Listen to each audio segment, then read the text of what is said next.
Buenas tardes para todos. Bienvenidos a este tercer CIPAS de la unidad número 2 para el curso de Química General. Estamos reunidos el día de hoy con la misma dinámica que hemos trabajado hasta el momento, que es ir semanalmente tocando los temas de cada uno de los ejercicios que tiene, en este caso, la unidad 2. La unidad 2 consta de 3 ejercicios. Este será, al ser nuestro CIPAS número 3 de la unidad 2, pues es necesario entonces que toquemos los temas generales, lo que debemos estudiar para entender cómo desarrollar el ejercicio que se propone del tema propiedades coligativas. Como lo hemos hecho en las sesiones anteriores, tengo preparado entonces una PowerPoint para ustedes, donde les voy a explicar primero qué son las propiedades coligativas, cuáles son, en qué consiste cada una de ellas, y finalmente vamos a revisar el ejercicio que se propone en la guía y tener claro finalmente ustedes qué tienen que hacer. Y con esto, pues entonces estaríamos cerrando el ciclo de los 3 ejercicios y usted podría, bien sea culminar, empezar, avanzar, según en el momento en que se encuentre trabajando, pues ya finalizar con esta unidad. Entonces, en este momento voy a empezar a compartir mi pantalla. En un momento ubico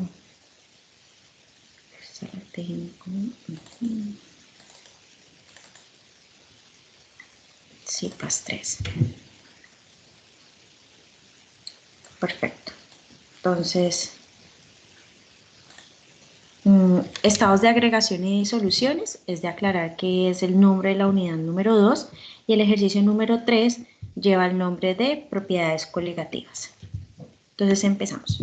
Primero lo general, y es que si yo tengo un título que me dice propiedades coligativas, pues que yo tenga claro qué es eso de las propiedades. Pues básicamente son unas propiedades de tipo físico de las soluciones. Y esta palabra es bien importante cuando nos dicen propiedades físicas de las soluciones.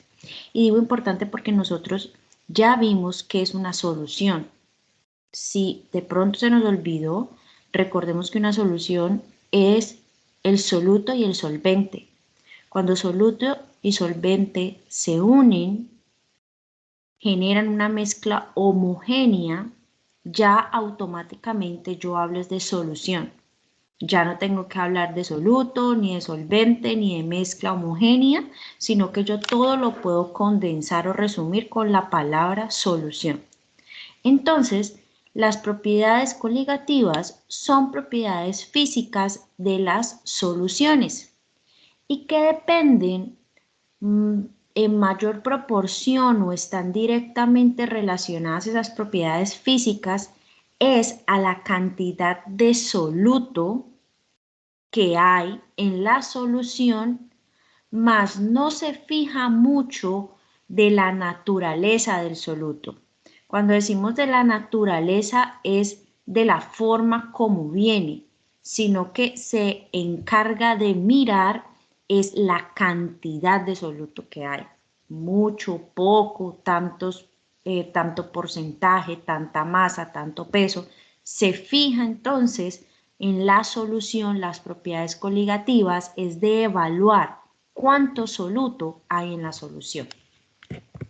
De esta forma entonces decimos que los líquidos tienen, y hago el énfasis en líquidos porque sabemos que una solución es porque está en estado líquido, entonces los líquidos tienen diferentes propiedades físicas como lo son la densidad, tema que ya vimos, densidad es igual a masa sobre volumen, el punto de ebullición, es decir, la temperatura en la cual pasa o empieza a pasar más bien de estado líquido a vapor, el punto de congelación, donde pasa de estado líquido a sólido, la viscosidad es qué tanto se resiste a fluir el líquido y la conductividad eléctrica. Cuando un soluto y un disolvente o solvente se combinan, ya sabemos entonces que se forma una solución o una disolución, que es lo mismo. El resultado que se genera de esa unión, de esa mezcla de soluto y solvente, pues va a tener unas propiedades físicas que solo le competen a esa solución. Es decir, cuando yo tengo un soluto, un solvente y formo una solución, esa solución que yo generé ya tiene unas propiedades físicas que solo le corresponden a esa solución. Si yo voy y preparo otra solución con otro soluto, con otro solvente e incluso con el mismo soluto y solvente, pero en diferentes cantidades, ya tiene otras propiedades físicas diferentes. Entonces, lo que aquí decimos es que una vez soluto y solvente se han mezclado y han generado una solución, por ende, se ha generado una nueva especie, digámoslo así. Esa especie nueva, que es la que nosotros ahora le llamamos solución, ya tiene unas propiedades diferentes a las que tenía el solvente, a las que tenía el soluto cuando eran independientes, es decir, cuando no estaban unidos.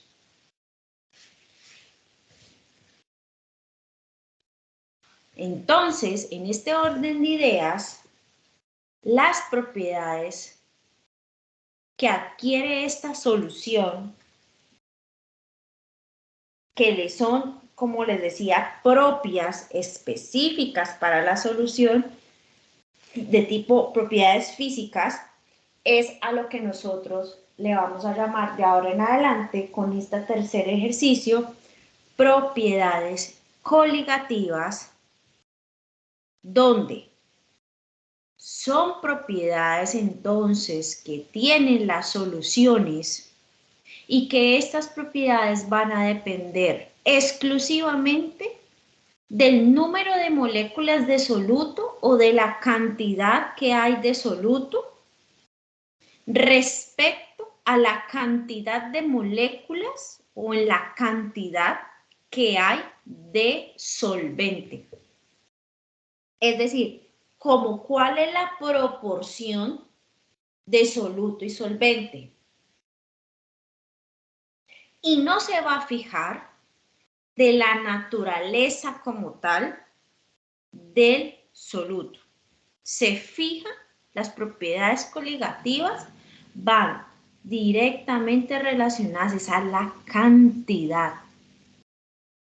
Aquí yo tengo, como ven, le estoy diciendo como un juego de palabras. Unas veces le digo a la cantidad, ahora le acabo de decir número de moléculas, pero es lo mismo.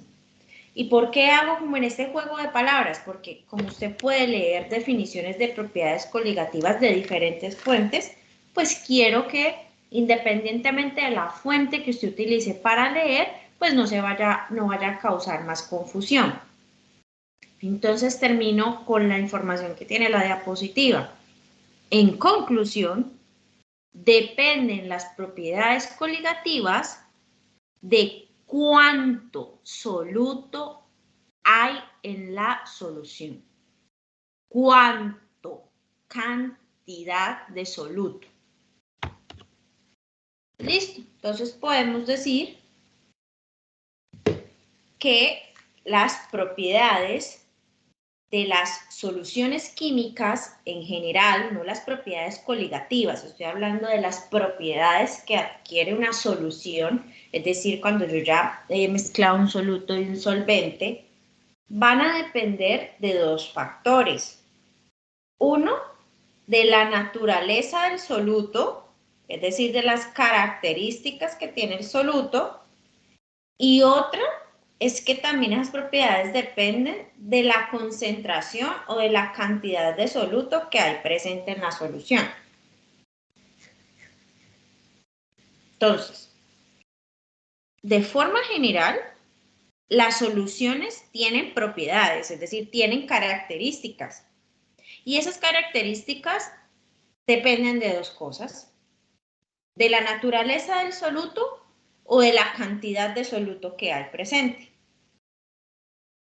En este caso, nosotros nos vamos a fijar es del lado derecho del diagrama y es de la concentración o de la cantidad de soluto que hay.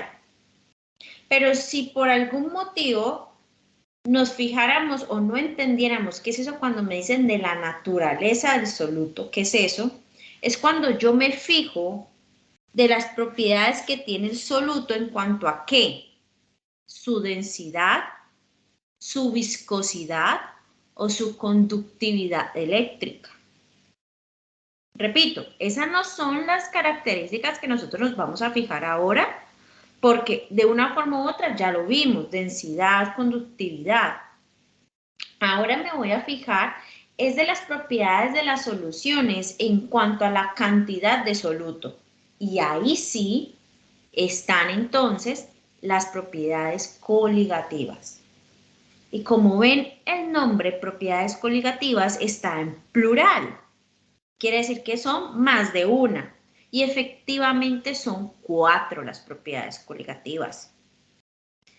¿Cuáles son? La disminución de la presión de vapor, o sea que baja o disminuye la presión de vapor. La disminución del punto de congelación, que baja el punto de congelación. El aumento del punto de ebullición y la presión osmótica. El orden no importa, apréndaselo, recuérdelo como quiera, en el orden que quiera, pero son estas 4. 2, que es en cuanto a la disminución de qué. La primera, la disminución de presión de vapor, la segunda, la disminución del punto de congelación. Una tercera, que es el aumento del punto de ebullición, y en la cuarta y última, que es la presión osmótica. Pues vamos a hacer un recorrido entonces por las 4 propiedades coligativas. Voy a empezar por la presión de vapor. ¿Qué es la presión de vapor? Es una medida del número de moléculas que escapan de la superficie de un líquido por unidad de área. Es decir, usted tiene en un vaso X líquido, X solución. Aquella fracción, aquella parte de la solución que se evapora es lo que vamos a medir del número de moléculas que escapan de la superficie, que se va del recipiente respecto al volumen inicial que yo tenía en el vaso versus el volumen final que voy a tener cuando finalmente, digámoslo así, se han evaporado, se han ido al cabo de un tiempo.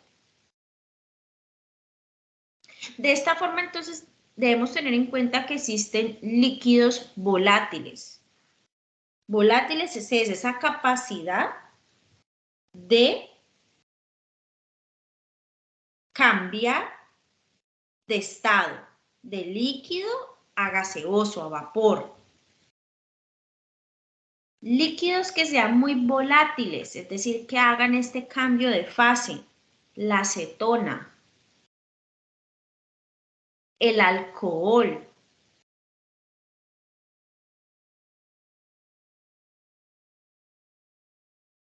Estos líquidos, como la acetona y el alcohol, entonces decimos que tienen presión de vapor alta. ¿Por qué? Porque es alto, tienen facilidad de escapar de la superficie donde están contenidos, pasar de ese estado líquido al gaseoso. Pasan con facilidad del líquido a gas. Y aquellos líquidos que yo tengo en un recipiente y al cabo de X tiempo sigue estando el mismo líquido sin afectar la cantidad, entonces son líquidos no volátiles Por lo tanto, tienen entonces una presión de vapor baja. Y uno lo evidencia estos casos, pues digámoslo así, sin necesariamente estar en un laboratorio de química haciéndolo. Si yo tengo un alcohol y lo dejo destapado por X tiempo, yo voy a ver que el volumen poco a poco empieza a disminuir. Lo mismo, la acetona es como el removedor de esmalte. Pasa lo mismo, déjelo abierto y él se va a ir evaporando. ¿Por qué? Porque su naturaleza tiende a que tengan una presión de vapor alta. Por ende, tienen la facilidad estos líquidos de volatilizarse, pasar del estado líquido al gaseoso o escapar fácilmente las moléculas del recipiente del líquido que lo contiene en el recipiente que está contenido. Entonces, en general, la presión de vapor está de acuerdo a que si es volátil o no volátil.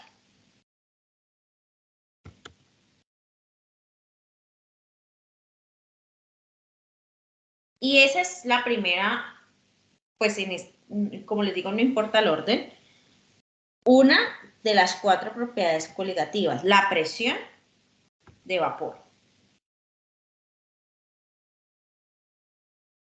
Ahora,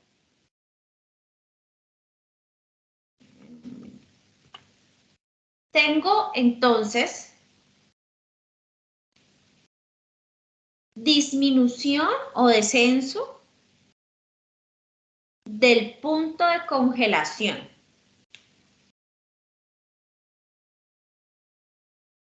Entonces, es la disminución de la temperatura a la cual se congela una disolución. No olvidemos que todo esto lo estamos evaluando es en un caso de una solución.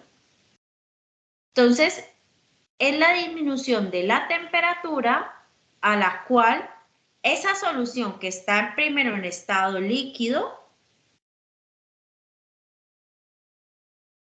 pasa a su estado sólido.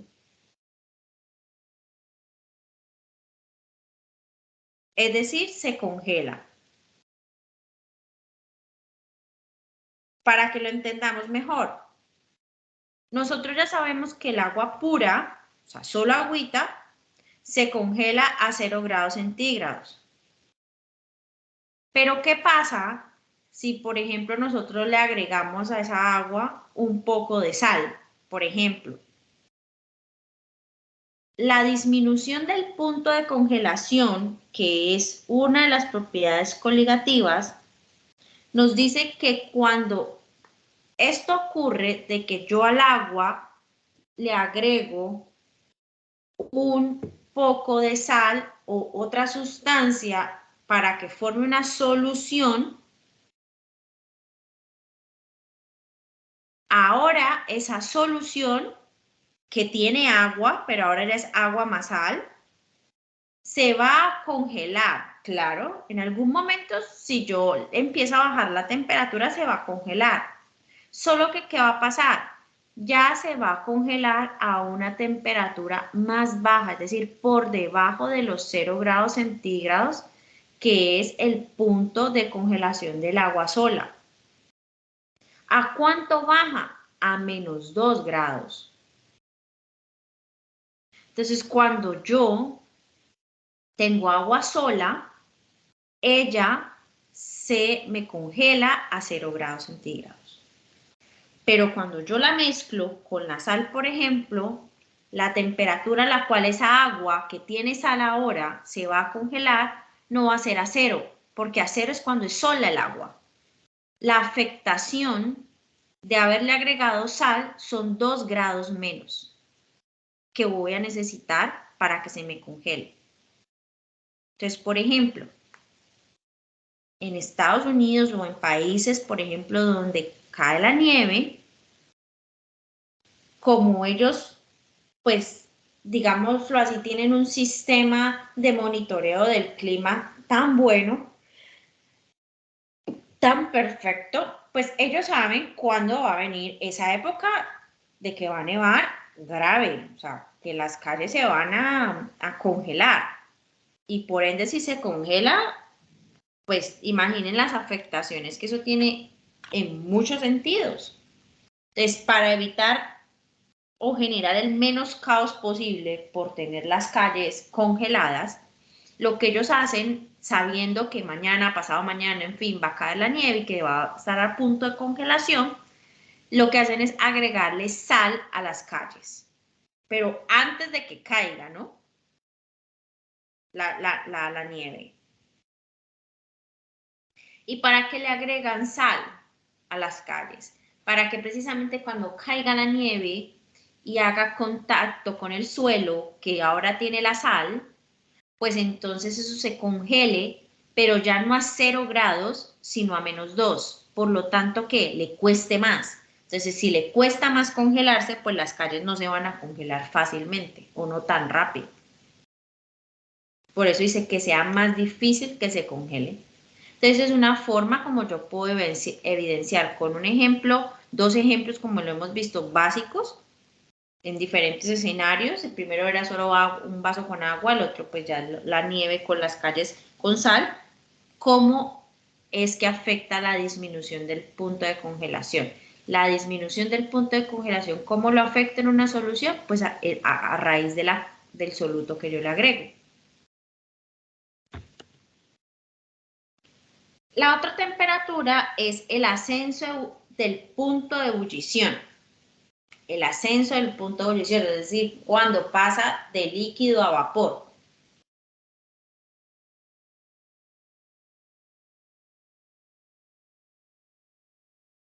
Todo líquido tiene un punto de ebullición específico, es decir, una temperatura a la cual, como decía ahorita, pasa de su estado líquido a vapor y que nosotros vemos como que hierve.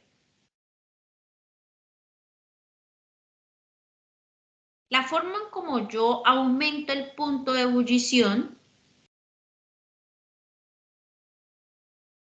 pensemos que al agregarle al agua más soluto, por ejemplo, vamos a agregarle sal, pero ahorita con el fin de no la voy a congelar esa agua con sal, sino que lo que quiero es evaporarla, ponerla a hervir. Al agregarle el soluto, ya voy a necesitar más temperatura para que hierva. El agua solo, yo sé que me hierve a los 100 grados centígrados, pero al yo agregarle sal, voy a tener que aumentar más la temperatura, va a tener que subir más la temperatura de 100 grados centígrados para que ebulla, para que hierva.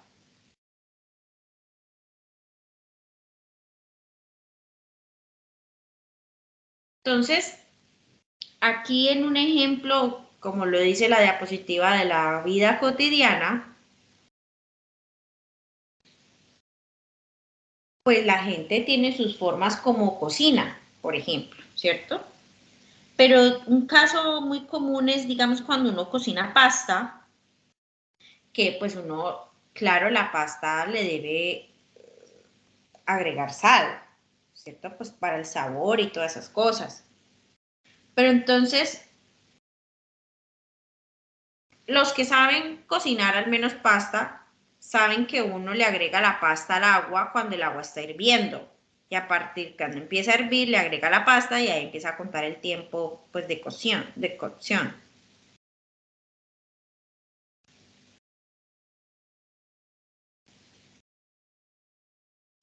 Pero a veces, por las razones que sea, en fin, igual da lo mismo, pero pues químicamente vamos a mirarlo.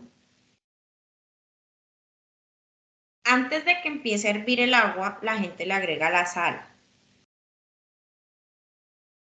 Entonces, el tiempo que se va a demorar en hervirle el agua y que usted va a tener que esperar entonces para agregarle la pasta, pues va a ser mayor, porque usted ya le agregó la sal al agua. Muy diferente si usted pone a hervir el agua sola y cuando hierve, pues le agrega ahorita sí la sal, revuelve y le agrega la pasta. Igual yo sé que en la cocina el resultado va a ser el mismo, que si antes y después, pero pues ya que estamos tocando este tema, entonces entiéndase que agregarle el soluto, es decir, la sal al agua, va a ocurrir que aumente el punto de ebullición, más temperatura para que pase de líquido a vapor. Y justo esta propiedad distributiva, esta propiedad coligativa, ya estoy enseñando matemáticas, esta propiedad coligativa, le voy a hacer un especial énfasis porque si no lo ha hecho, pues perfecto, esta va a ser su primera vez. Si no, pues sabe de qué le estoy hablando. El ejercicio número 3 de la guía de actividades justo le tiene un ejercicio con esta propiedad. De las 4 hace énfasis en esta, con un ejercicio matemático ya puntual. Entonces, primero, ya sabemos que es pasar del estado gaseoso, del líquido al gaseoso. Y para eso existe una fórmula, para calcular el punto de ebullición, existe una fórmula que es, este triángulo significa cambio o delta, cambio del punto de ebullición es igual a la temperatura de ebullición cuando está en la solución menos la temperatura de ebullición del solvente puro, es decir, cuando aún no se ha mezclado con el soluto. Entonces, cuando usted tiene la temperatura a la cual la solución ebulle, pasa del estado líquido al gaseoso y tiene la temperatura del solvente puro cuando no se ha mezclado con nadie y lo resta, esa resta, el valor que le da en grados centígrados, porque está restando temperaturas, es el cambio o el delta de la temperatura de ebullición. Por eso dice valor positivo. ¿Y por qué hace la aclaración del valor positivo? Porque entre estas dos temperaturas, temperatura de ebullición de la solución menos temperatura de ebullición del solvente puro, acabamos de ver que lo que hace la propiedad coligativa del punto de ebullición en una solución es que aumentarlo. Si yo a un soluto, a una solución, le agrego soluto o un solvente le agrego un soluto, yo modifico la temperatura a la cual el soluto, cuando es el solvente, perdón, cuando estaba puro, pasaba del estado líquido al gaseoso. ¿Cómo lo afecto? Aumentándolo. Entonces, por eso siempre la temperatura de ebullición de las soluciones será mayores que la temperatura de ebullición de los solventes puros. Por lo tanto, si es mayor, pues la resta debe dar un número, matemáticamente la resta debe dar un número positivo. Y ojo que eso es bien importante, porque yo en la medida que entiendo la fórmula, entiendo los valores que me dicen, pues yo aplico. Siempre lo he dicho, estas fórmulas no son para memorizárselas, sino para saber hacer con ellas lo que se tiene que hacer. Y eso es como mi capacidad de interpretar, de analizar. Ay, los valores que me están dando son los adecuados, el resultado que me está dando es adecuado y no estar haciendo sumas, restas, multiplicaciones o divisiones a la ligera. Entonces, teniendo claro esto, voy a proponer un ejercicio. Dice, determine la temperatura de ebullición de una solución el cual contiene 8 moles de cloruro de sodio, en 7.000 gramos de agua y le dan la siguiente información. La temperatura de ebullición del agua es 100 grados centígrados. La constante de ebullición del agua es 0,52 grados centígrados sobre mol. Esto es un valor constante, por eso dije constante, que es la KEB, porque es un valor que le corresponde a cada líquido puro. Entonces hay tablas donde están reportados estos valores. Y entonces ya usted cuenta con la información necesaria para resolver el ejercicio, teniendo muy claro que lo que debe hacer es determinar la temperatura de ebullición de la solución. ¿Y esa solución quién es? Que el soluto es cloruro de sodio. ¿Y cuánto hay? 8 moles. ¿Y quién es el solvente? El agua. ¿Y cuánto hay de agua? 7.000 gramos.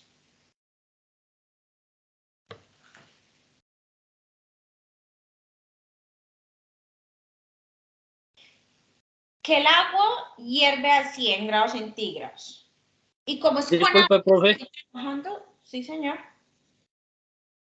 Lo que pasa es que te estoy escuchando entrecortado. No sé si soy yo el único o los compañeros también.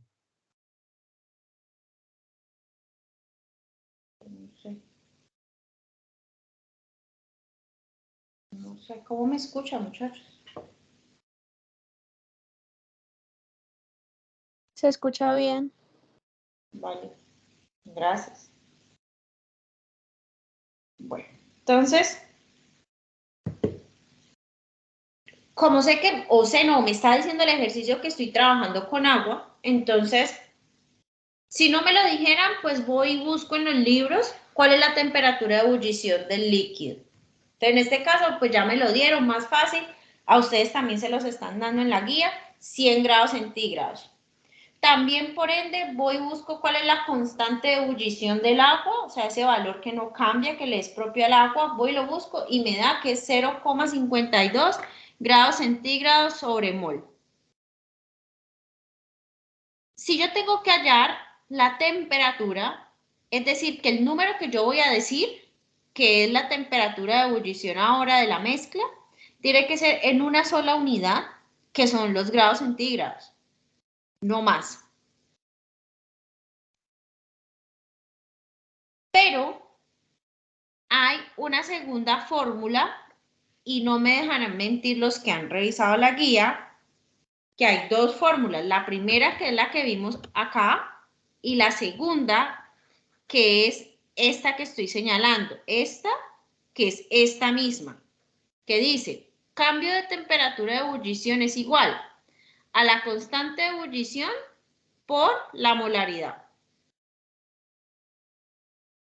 Aquí dice lo mismo, solamente que le aclaran entre paréntesis que es respecto al agua, porque es con agua que usted tiene preparada la solución de agua con cloruro de sodio. Entonces, temperatura de ebullición del agua es igual a la constante de ebullición por la molaridad. Recordemos que la M minúscula es molaridad, que la M mayúscula es molaridad. Entonces, cojo esta ecuación y voy a sustituir los valores. ¿Tengo la constante de ebullición? Sí, me la dieron. 0,52 grados centígrados sobre molaridad.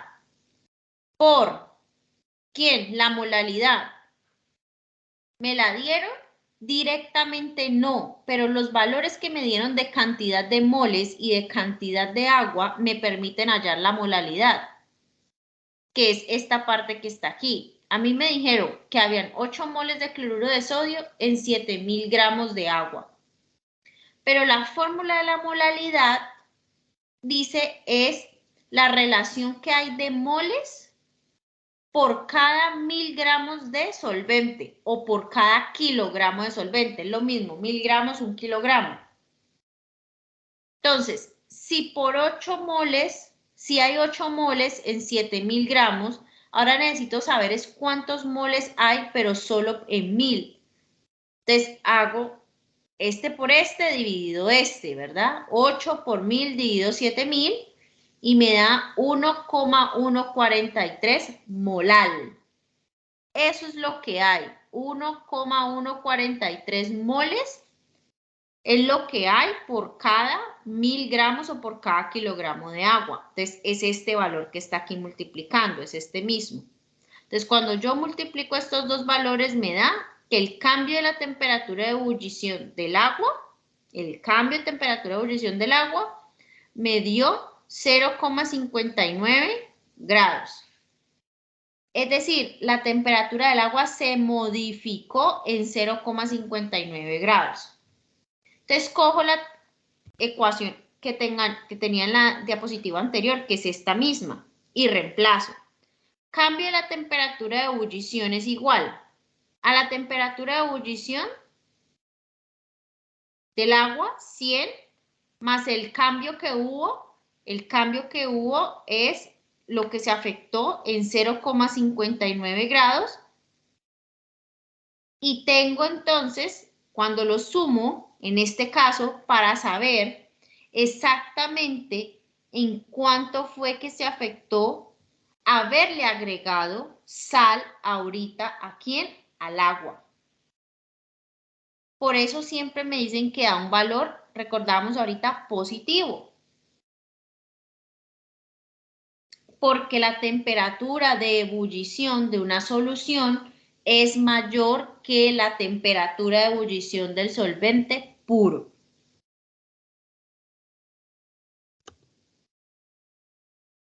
Recordarán ustedes que cuando estábamos leyendo pues las propiedades coligativas, estaba una que decía la presión osmótica. ¿Qué es entonces la presión osmótica o la ósmosis? Es el movimiento de un disolvente a través de una membrana que es permeable, es decir, que se puede pasar de un lugar a otro, permite la filtración. Entonces dice, si ponemos en contacto dos soluciones de diferentes concentraciones, es decir, dos soluciones con diferente cantidad de soluto, y están estas a través de una membrana semipermeable, ¿qué va a pasar con estas dos soluciones que están separadas por una membrana semipermeable? Y es que va a suceder el paso de la solución que está más diluida hacia la solución que está más concentrada. Esa va a ser como la regla natural que va a ocurrir, que cuando yo tengo dos soluciones preparadas a diferentes concentraciones, pero están separadas por una membrana semipermeable, se va a pasar la solución diluida o menos concentrada hacia la más concentrada, que es este dibujo. Tengo este vaso, haga de cuenta que esto es un vaso, esta es la membrana, aquí tengo preparada una solución, aquí tengo preparada otra solución, estas esferas más grandes y rellenas, estoy indicando es que esta es más concentrada que esta, por lo tanto, si esta es la diluida, esta es la concentrada, al cabo de un tiempo, por esta membrana, ¿qué va a pasar? Que la diluida se va a pasar a la concentrada. Por eso ven acá, en esta parte del gráfico, más esferas que las que hay acá y que las que había acá originalmente.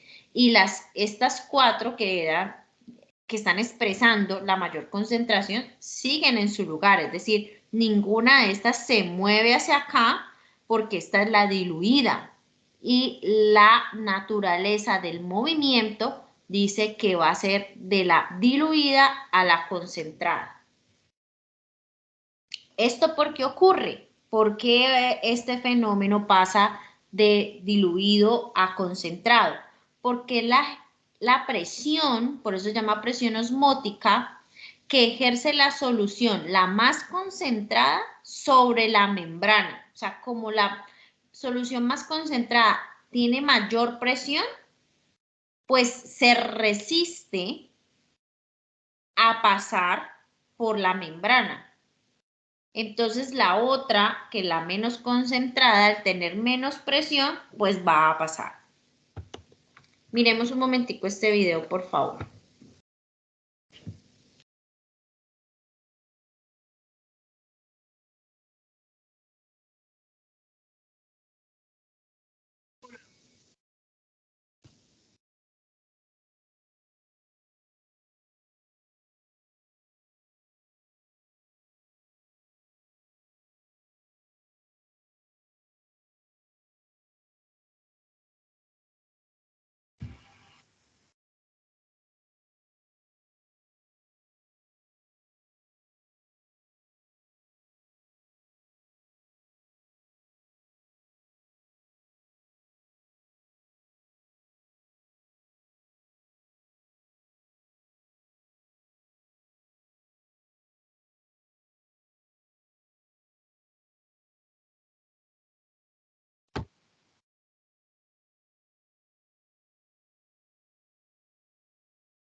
Profe, qué pena, el video es sin audio.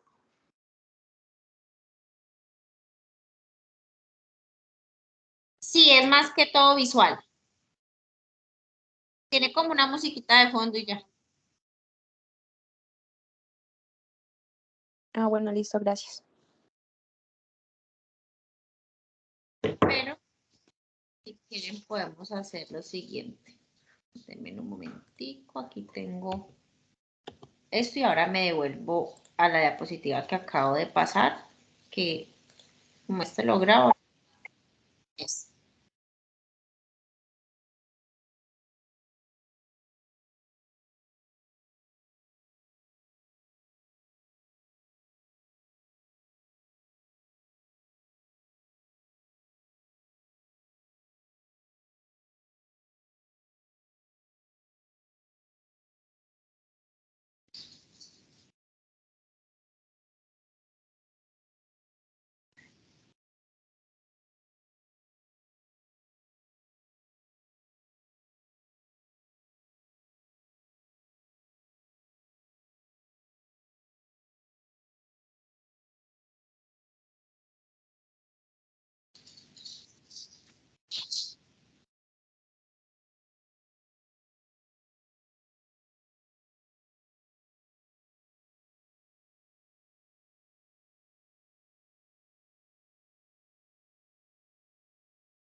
Bueno, esto es consultaran ustedes pues todos los otros videos que consideran necesarios para que quede claro el concepto de propiedades coligativas, pero que sirva este video que puse como esa iniciativa que ustedes sigan consultando en sus propias fuentes para ahondar en detalles.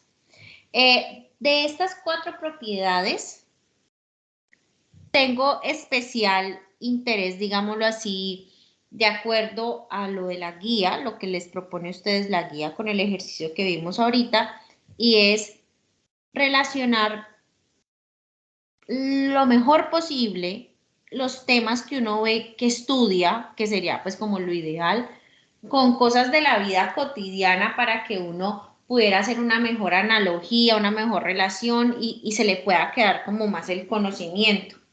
Hay muchos temas en diferentes áreas e incluida pues la química, pues que uno ve por el momento, lo entiende, hasta hace ejercicios respecto a estos, pero pues en algún momento la memoria nos falla y bueno, se nos olvida y hasta ahí queda.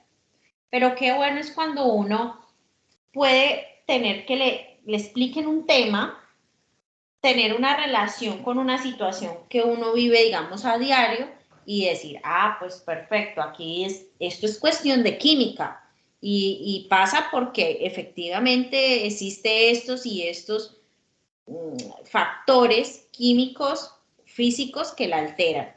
Entonces, el primero de ellos es recordar lo de cómo la propiedad coligativa, que es la disminución del punto de congelación, o como lo dice aquí, descenso crioscópico, ocurre con un acto tan normal en los países que cae la nieve, que es hacer que la nieve no se congele tan rápido a los 100 grados centígrados. El agua, pues cuando cae en estado sólido, ¿cierto? Que es la nieve, no se congele tan rápido en el suelo de las calles.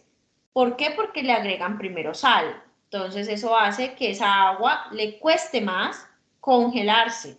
Y para que le cueste más congelarse, basta en ponerlo en contacto con un soluto, en este caso la sal, y entonces que le cueste significa es que la temperatura a la que se congela esa agua ya no sea a 100 grados centígrados, sino a 102. Ustedes dirán, 2 grados apenas y eso ya tan poquito, pero en las cantidades que estamos hablando, bajo las condiciones que tiene que pasar, esto es un aporte significativo.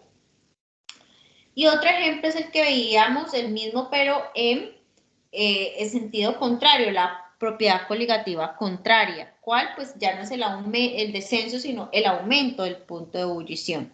Y era el agua con sal, en este caso pues tengo el agua con café, ya siempre y cuando yo tenga agua sola, pues ella va a ebullir a unos 100 grados centígrados aproximadamente, pero en la medida en que yo lo combine con una sustancia diferente, llámese sal, en este caso puse el ejemplo con café, al agua le va a demorar un poco más pasar a ese estado de ebullición.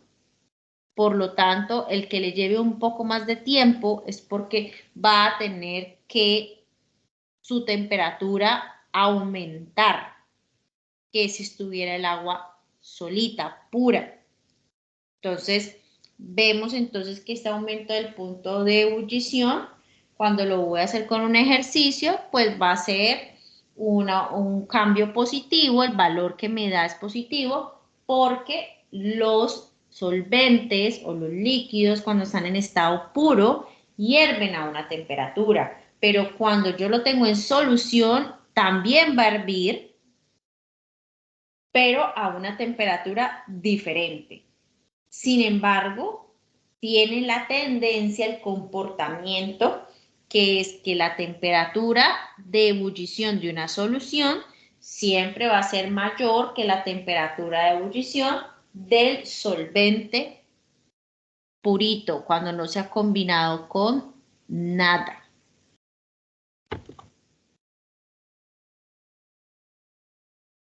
Entonces, muchachos, eso es el caso de discusión en esta hora de trabajo. La idea es que entonces ahora sí ustedes cuenten con las herramientas suficientes para... Voy a dejar de compartir un momento. Para resolver los 3 ejercicios Hoy le dedicamos el tiempo al tercer y último. Es solamente un ejercicio que tiene el ejercicio número 3, valga la redundancia. Ahora automáticamente cuelgue la llamada, saben que tienen casi que de forma automática la grabación para que la reproduzcan en caso de ser necesario, terminen de consolidar este trabajo de la unidad 2 y con ello sabrán que una vez entreguen este trabajo, de acuerdo a la fecha que está pues estipulada, que si mal no estoy es 17 de abril, unos 10, 11 días, más o menos, pues entonces empezaré en el proceso de evaluación a revisar y